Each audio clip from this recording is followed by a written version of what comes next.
The ordinary idea many of us have before becoming Christians is this: we begin with our natural self, filled with its desires and interests.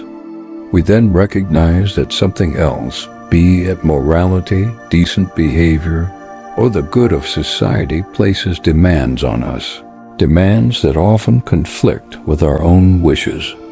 To be good, we think, is to yield to those demands. Some desires we label as wrong, and so we relinquish them. Others we identify as right, and we adopt them.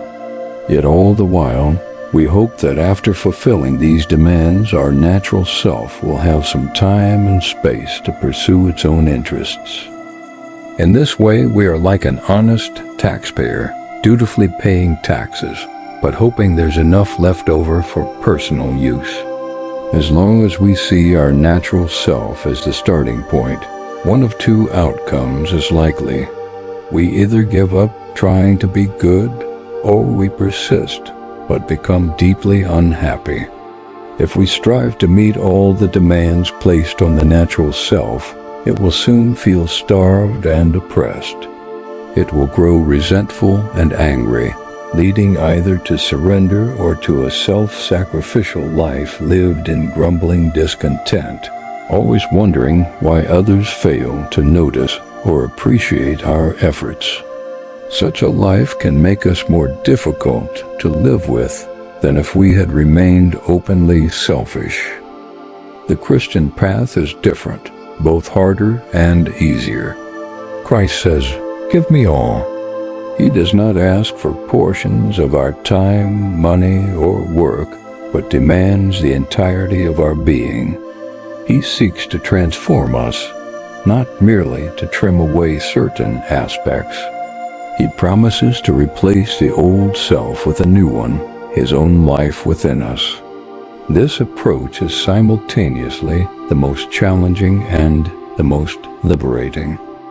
You may notice that Christ describes the Christian life as both difficult and light. He calls us to take up our cross, an image as severe as facing death in a concentration camp. Yet he also says, "My yoke is easy, and my burden is light." Both statements are true, as any teacher will attest. The laziest student often ends up working hardest in the long run because they avoid the initial effort of understanding, choosing instead to memorize. Similarly, the cowardly path in a battle or on a mountain often leads to greater danger later on. Courage and diligence, while demanding in the moment, are the safer and more rewarding paths. The most daunting aspect of Christianity is surrendering our whole self, every wish and precaution to Christ. But this surrender is far easier than the alternative, striving to retain personal happiness as the ultimate goal while also attempting to live a good life. Trying to balance both leads to failure because it demands an impossible compromise. As Christ warned, a thistle cannot produce figs. To cultivate wheat, the ground must be plowed and replanted. Trimming the grass won't suffice.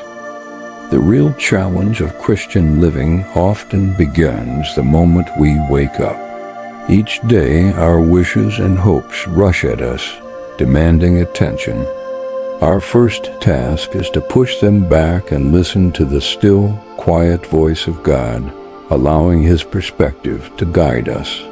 Initially, this may only be possible in brief moments, but those moments gradually transform our inner life. Unlike paint that sits on the surface, this new life penetrates deep within, changing us completely.